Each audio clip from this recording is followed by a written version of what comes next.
You know, for the last 75 years, the entire global economy has been running on one simple assumption. More people, more consumers, more growth. But what if that engine is grinding to a halt for good? We are not talking about a typical recession here. This is something different. It is a fundamental, permanent reset, and it is being driven by a force way more powerful than any market cycle. And this quote right here just nails it. The very foundation of our global system, this idea of an ever-expanding group of people who buy stuff, is shrinking. And look, this is not a dip that is going to bounce back. This is a one-way street. And it is all because of the most basic biological reality there is. And what is that reality? Well, it is a worldwide collapse in birth rates. Seriously, this is not just some social trend you read about.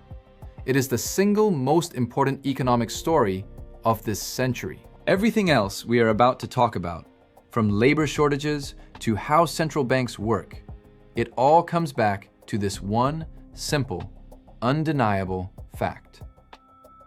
Okay, so to really get the scale of this, you just need to know one number, 2.1. This is kind of the magic number for a population. It is the fertility rate a country needs just to replace its own people and stay stable. If you dip below that, your population starts to shrink. So with that in mind, where are we now? Well, this is South Korea, 0.73. I mean, that is not just below the replacement level, that is a demographic abyss. It means that for every 2 adults, there is less than 1 child being born to take their place. They are on the bleeding edge of this collapse. But believe me, they are not alone. And you can see here, this is not just a South Korean problem. It is happening everywhere. The EU is down at 1.44. The US is at 1.62. But the number that should really make you sit up is China. Their fertility rate has tanked by over 32% in just 5 years. It is now down to 1.01. Just think about what that means. The workshop of the world is literally running out of future workers. And all of this leads to a key concept you are going to hear a lot more about: demographic drag. For decades, we heard about the demographic dividend that fueled crazy growth. Well, this is the exact opposite. Fewer young people means fewer new ideas, less risk-taking, and a smaller pool of talent to push the economy forward. It is a slow burn, a crisis that just builds and builds over time. So you get this demographic drag, and it kicks off this massive chain reaction across the entire global system. It is like a line of dominoes. And the very first one to get knocked over is the foundation of the entire industrial economy. For the last 30 or 40 years, globalization had a pretty simple formula, right? You make things where labor is cheap, which usually meant China, and you sell them where consumers are rich. Well, that model is permanently broken. As China's working-age population shrinks, that endless supply of cheap labor that fueled our modern world is just gone. And this chart shows you the ripple effect perfectly. As companies try to move out of China, you hear this term China plus one. They are finding out there is no new China. Just look at these wage increases for 2025. Vietnam, Indonesia, the Philippines. They are all skyrocketing. Scarcity of labor is now the biggest bottleneck, and it is forcing a complete rewiring of global supply chains. Okay, the next domino to fall: consumer spending. As whole countries get older, what people buy changes dramatically. We are moving from a world of wealth accumulation, buying first homes, first cars, starting families, to a world of stagnant preservation. And this has created something called the silver economy. It is a massive $4.2 trillion market focused on health, housing, and services for older people. This is not some niche thing anymore. It is quickly becoming the main event. So what does a country actually look like after all these dominoes have fallen? It looks like Japan. Japanification has basically become the terrifying blueprint for what happens when a society gets old. It is this trap of low growth, no inflation, and just a general feeling of economic blah that is incredibly hard to get out of. And Japan's story really shows you how long and painful this whole process is. For them, it started back in the 1990s, when their working age population peaked. That led to decades of stagnation. It created these zombie companies that were only kept alive by zero interest rates, which choked off any real innovation. It is only now, 30 years later, that they are finally starting to see wages and prices, maybe, just maybe, start to rise. But a full escape? Not even close. Now, this demographic shift also breaks the main tool that central banks have to manage the economy. Think of interest rates like a gas pedal, right? To speed up the economy, they push the pedal down by lowering rates. But aging populations naturally push that neutral rate of interest, sometimes called R star, down closer and closer to zero. So what happens when the next recession hits? There is no pedal left to push. They have no room to cut, and their number one weapon against a downturn is basically useless.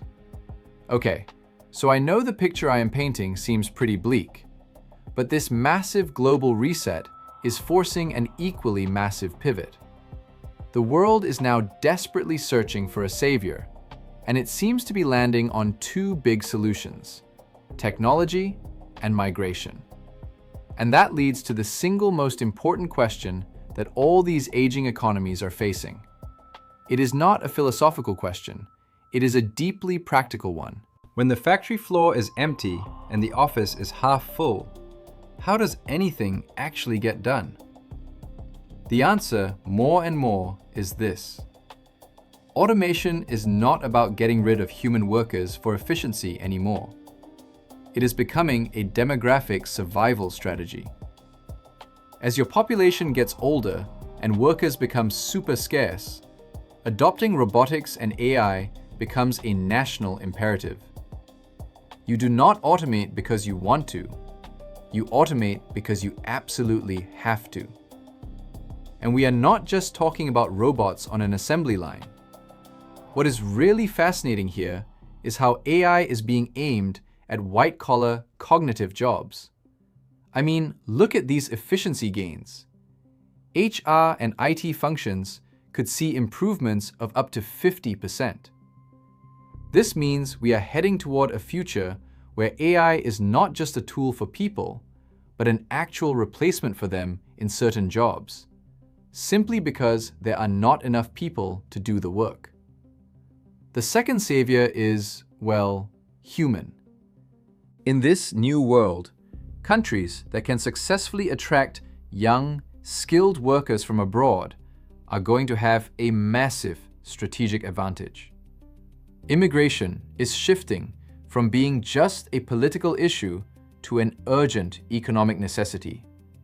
It is becoming the main tool to stop a population from shrinking into oblivion. This slide shows you just how critical this is for a country like the United States. Without immigration, the US is on the exact same path to stagnation as Japan and Europe. In fact, the Congressional Budget Office says that by 2042, 100% of US population growth will come from immigration. Let that sink in. It is the only thing standing between the US and demographic decline. So where does all this leave us? I think the key thing to take away is that this is not some temporary crisis that we can just fix. This is a permanent new reality. The economic playbook that we used for the entire 20th century, it is obsolete. We need a new one for a world that is being built for fewer people, not more. So what does this new playbook even look like? Well, for starters, we have to totally redefine what the workforce and retirement mean, focusing on a person's actual health, not just a number. Second, companies and investors have to go all in on that silver economy we talked about. Third, central banks need to get creative and invent new tools because the old interest rate lever is broken. And finally, governments have to figure out a plan for hollowing out cities and what on earth to do with empty real estate when populations fall. Each one of those is a monumental challenge, and all of this leaves us with one final, really critical question. Our entire modern world, our ideas about success, about prosperity, about what a healthy economy looks like, it was all built on the simple assumption of more people. So what does prosperity even mean in a world that is shrinking? Answering that well, that is going to be the defining challenge of our time.